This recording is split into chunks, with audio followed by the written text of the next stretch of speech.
On ne parle que de ça, la première BD qui décrypte toutes les formes de manipulation et qui donne les clés pour s'en défendre vient de paraître. Et nous avons la chance de recevoir son auteur aujourd'hui au Figaro. Bonjour Makio. Bonjour. Merci d'être ici au Figaro. Vous êtes donc scénariste et dessinateur et vous venez de faire publier cette bande dessinée, Manipulator, c'est aux Arènes BD. Oui. Comment vous est venue l'idée de mettre en dessin ce sujet ? Disons que c'est un sujet que je connais bien. J'ai toujours été passionné par la psychologie. J'ai, je vous l'avoue, moi-même eu à souffrir de la manipulation dans des relations amicales, voire intimes, etc. Et j'ai été amené évidemment à comprendre, à m'intéresser évidemment par nécessité au sujet. Et j'ai même fait un stage de travail avec Isabelle Nazaraza, qui est la papesse du principe, enfin de la contre-manipulation plutôt. Et donc je connaissais un éditeur aux Arènes qui, évidemment, c'est des sujets de société qui les intéressent et qui m'a demandé si je voulais faire quelque chose sur ce sujet. Donc j'ai commencé à étudier, à lire toute la littérature à propos de la manipulation. Et comme nous en parlions, j'ai failli abandonner tellement c'est oui, vaste. on peut se demander, parce que le sujet a été, de la manipulation, des manipulateurs, a été traité très souvent ces dernières années via des articles dans la presse et puis de nombreux ouvrages aussi sont sortis. On a beaucoup parlé en particulier des pervers narcissiques. Oui. C'est vraiment un profil qui a beaucoup été cité dans la presse. Vous êtes d'ailleurs, vous, appuyé évidemment sur tous les ouvrages qui sont sortis, en tout cas une grande partie et les références qui sont sorties. Donc vous disiez, ça a dû être difficile de synthétiser l'ensemble des informations qui concernent la manipulation. Oui, c'était très difficile et en même temps, je voulais effectivement les synthétiser et les rendre accessibles au plus grand nombre, voire même à un public jeune. C'est la raison du dessin avec les petites musaraines, etc. etc. Oui, parce qu'on va préciser, les spectateurs vont le voir à l'image, que vous êtes un peu inspiré de la fameuse BD Maus de Art Spiegelman, le dessinateur américain. Oui. Moi, c'est un sujet énorme parce que moi, j'aimais pas trop le dessin au début. Je suis un dessinateur un peu classique. Oui. Et puis, j'avais été un peu surpris de ces souris qui parlent de l'Holocauste. Et j'ai lu 2 pages, j'étais aspiré par l'histoire. C'est d'ailleurs toute la magie de la bande dessinée, justement.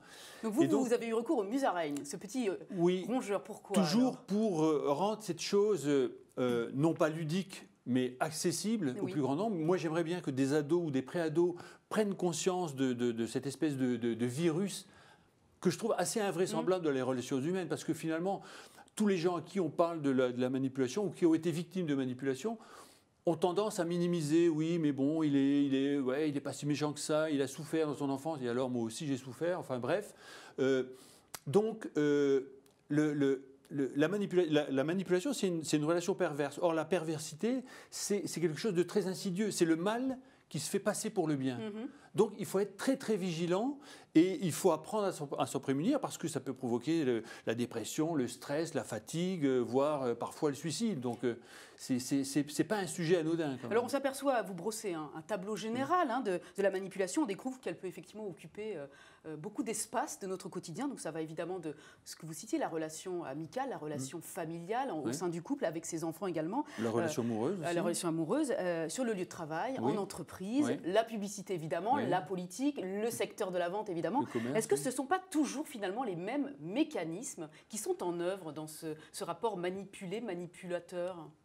C'est-à-dire que, bien sûr, ce sont toujours les mêmes mécanismes, mais il y a une certaine forme de différence entre, je dirais, l'homme politique ou le commerçant qui utilise des mécanismes de la manipulation de manière consciente pour évidemment influencer de manière peut-être parfois un peu exagérée le client ou les lecteurs finalement, et le manipulateur qui est pervers, qui est une sorte de pathologie, on dit même que c'est une psychose masquée.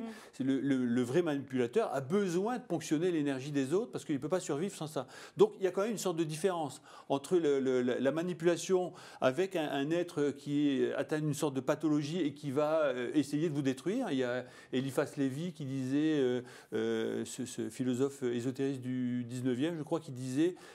il appelait ça l'énergie fatale. Oui. Et il disait le code de fonctionnement de cette énergie, c'est désespère et meurt. On ne peut pas imaginer que même dans une relation intime, la personne veuille provoquer notre désespérance, voire notre mort, quoi. Donc c'est quelque chose qu'il ne faut absolument pas minimiser. À partir de quel moment on peut considérer qu'un individu est manipulé ?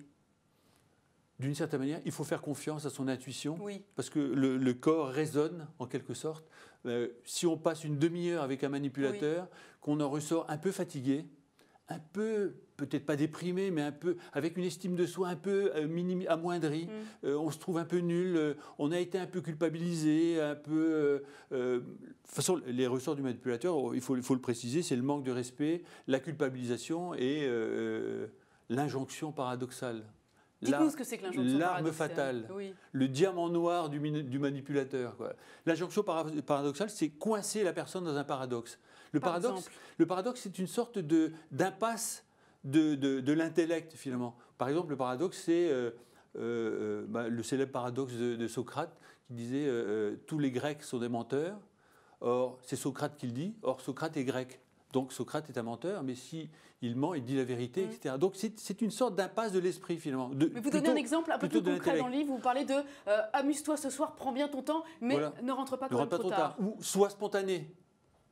Comment obliger quelqu'un à être spontané. Donc c'est quelque chose où il faut désobéir pour obéir ou obéir pour désobéir. Donc c'est une sorte de manière de coincer la personne. Et évidemment, quand la personne est coincée, elle s'épuise, elle se fatigue, elle perd de l'énergie. Et puis elle est victime après de dire oui, mais t'as pas fait ça, je t'avais dit ça, etc., etc. Donc, il y a une forme d'emprise. C'est l'emprise, c'est l'emprise. Alors l'emprise, c'est aussi un phénomène hyper sophistiqué finalement, parce que quelquefois, quand on voit un couple où une personne est sous l'emprise de l'autre, on se dit mais pourquoi il s'en va pas quoi. Mais justement, il s'en va pas parce que peu à peu, c'est insidieux, c'est une sorte d'envoûtement finalement. Donc c'est un phénomène très très particulier. Et je suis très content de ce livre dans la mesure où il peut contribuer. Oui. À alerter. Oui, je ne vais pas dire que je suis un lanceur d'alerte. Mais du coup, comment est-ce que le manipulateur a un profil type? Est-ce qu'on peut détecter qu'on a un manipulateur en face de soi via des outils, des indices qui peuvent nous aider à prendre conscience qu'on est manipulé? Oui, et déjà, il faut savoir que ces outils types, comme je le disais, c'est le manque de respect. Le manipulateur peut amener à diminuer la personne. Mais il peut avoir une attitude un peu trop sympathique. Ah oui. Est-ce qu'il peut avoir il y a plusieurs types. Oui, je vois ce que vous voulez. Il y a plusieurs types. Il y a le manipulateur sympathique. C'est vrai que moi j'en connais un. On met la main dans le dos, tout va bien, on a l'impression qu'on est bien avec lui, on est détendu, etc. Puis peu à peu, on se rend compte qu'on perd du temps, de l'énergie, de l'argent parfois, etc. Donc ça, le manipulateur sympathique, c'est d'une certaine manière le plus dangereux. Après, il y a le manipulateur timide, celui qui est discret, effacé, etc., mais dont on se rend compte qu'il sème le trouble sans en avoir l'air, finalement, quoi. Il y a aussi le manipulateur cultivé, celui qui étale sa culture et qui dit « Ah bon, vous ne connaissez pas ça? Oh bon, c'est bizarre quand même. Vous n'avez pas lu ce livre? Ah, tiens. Vous n'avez pas lu Manipulator? Oh, mais il faut le lire. » Et envers lequel on aura une certaine déférence, malgré nous. Bien sûr, parce qu'il établit une sorte de différenciation et de domination par la culture, quoi. Il y a aussi je ne me rappelle plus, enfin il y a un certain nombre de types comme ça. De visages, il avance masqué. De masques. Oui. Nous aussi, au quotidien, on a tous, tout un chacun, l'envie de vouloir influencer l'autre au sein d'une discussion, l'envie de convaincre, c'est aussi une forme de manipulation. On est presque, on pourrait le dire, un peu tous manipulateurs à un degré, à différents degrés. Certainement pas, parce qu'il faut faire une différence énorme entre le désir de vouloir convaincre, comme je le fais là actuellement, voire de séduire, de ramener l'autre à ses vues, etc. Ça, c'est un tout petit microbe de rien du tout, ça, finalement, parce que c'est la relation humaine normale, on a envie de convaincre, etc. On va dire que le degré de nuisance est faible. Oui, et puis ça peut ne pas être une nuisance en même temps, parce que si on veut convaincre, on veut séduire, mais on respecte l'autre pour autant, on l'écoute, etc. Il faut savoir que le manipulateur, c'est encore une donnée très importante à connaître, le manipulateur n'écoute pas ce qu'on dit, il ne respecte pas la personne. Il refuse la contradiction, c'est ce que vous détaillez aussi. Oui, il refuse qu'on le contredise. Il n'accepte pas la contradiction, parce que pour lui, et puis il culpabilise, enfin bon, donc il ne respecte pas, il n'écoute pas, et surtout, il est irrationnel. Ça, c'est aussi une donnée assez étrange, parce que là, on est d'accord pour dire que, par exemple, ça, c'est une table. Le manipulateur peut passer 1 heure à dire oui, mais enfin, c'est surtout du plastique, etc. Et il peut nous immerger dans une sorte de discussion faussée par avance, etc. Et c'est épuisant, en fait, quoi. Donc ça, c'est des données à savoir, à bien comprendre. Non-respect. Alors, pour se protéger, justement, j'en parle dans le livre, il y a 2 solutions. Isabelle Nazaraza en parlait beaucoup aussi, c'est sur la fuite, parce que ça aussi c'est une donnée qu'on ne peut pas imaginer, c'est que le manipulateur, quand c'est une vraie pathologie, il ne changera jamais. Il ne s'amendera jamais. On a du mal à comprendre ça parce que nous, on est tous, nous qui sommes les normaux névrosés, on a tendance à penser que bon, on peut se transformer, on peut changer, reconnaître ses erreurs, etc. Le manipulateur ne change jamais et on peut s'épuiser, et je l'ai fait dans une relation personnelle. À essayer de le faire changer, à essayer de le convaincre. De croire que c'est possible, de croire que c'est possible, de croire qu'un jour il changera, etc. Tout en sachant que, surtout dans les relations personnelles, le manipulateur, quand il sait qu'il a été trop loin, il a besoin de conserver sa proie, il peut endormir le virus, il peut redevenir normal, c'est une position parfois un peu schizoïde. Donc c'est quelque chose de très très particulier, il faut être vraiment averti finalement. Donc c'est une perte de temps d'aller essayer de convaincre l'autre qu'il a tort de nous parler ou de s'adresser à nous d'une certaine façon, de se comporter avec nous d'une certaine façon. Donc vous parliez d'un moyen de défense, c'est quoi? C'est couper court à la discussion. Donc soit la fuite, soit si on ne peut pas fuir, que ce soit pour des raisons professionnelles ou personnelles, etc. Oui, ça peut être dans le travail également, évidemment. Dans le travail, il faut savoir et il faut se convaincre, il faut même s'entraîner.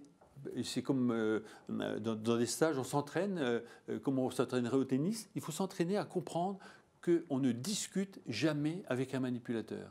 Encore une fois, il est irrationnel, il n'écoute pas ce qu'on dit, il ne respecte pas la personne. Donc, nous, qui sommes rationnels, on va écouter, on va essayer d'être convaincants, etc., etc. De se justifier. De se justifier. Alors là, on est mort par avance, quoi. Donc, ne jamais discuter et pratiquer ce que certains psychosociologues appellent la technique du disque rayé. Phrase courte. Oui, j'ai bien compris ce que tu me demandes, mais je ne peux pas le faire parce que je ne suis pas libre. Oui, mais pourtant, je suis ton ami. Oui, j'ai bien compris, je suis effectivement ton ami, mais je ne peux pas faire ce que tu me demandes. Etc. Envoyer toujours le même message. Et du coup, son inconscient, parce que c'est quand même globalement inconscient, comprend que le truc ne fonctionne pas, et donc il dit hop, hop, hop, hop, oh, il va chercher une nouvelle proie, quoi. Au bout du compte, on se demande quand même, parce que le nombre d'espaces et de situations dans lesquelles la manipulation est possible, on se demande si au bout du compte une relation normale, une discussion normale, un échange normal, équitable est possible, où il n'y aurait absolument aucune arrière-pensée. Alors bien sûr, là c'est vrai que quand on lit un ouvrage sur la manipulation, peut-être celui-ci, on va se dire oh là là, mais je suis environné, il faut que je fasse attention, on va devenir paranoïaque. Surtout pas, quoi. Surtout pas. C'est à nous. Puisque quand on est des êtres normaux et bienveillants, il faut justement pratiquer la relation normale, l'écoute, etc. On le fait naturellement si on n'est évidemment pas atteint de cette espèce de psychose masquée, quoi. Donc évidemment, l'essentiel des relations humaines, fort heureusement, sont quand même des relations normales et harmonieuses et qui tendent vers l'harmonie. La grande partie des gens, la très grande partie des gens qu'on rencontre sont naturellement bienveillants et ont envie de bonheur et d'harmonie. Mais évidemment, il y a une petite partie qui est dangereuse et dont il faut se méfier, quoi. Alors lisons ce livre Manipulator. On va dire pour résumer, ne tombons pas dans la paranoïa, mais soyons quand même vigilants et attentifs. Merci Makio. Et surtout la connaissance. Connaître le phénomène, c'est s'en protéger par avance. Eh ben, on sera aidé avec votre bande dessinée. Merci beaucoup. Je vous en prie. D'être venu au Figaro nous parler donc de votre BD Manipulator, et c'est aux éditions Arène BD. Merci encore. Merci.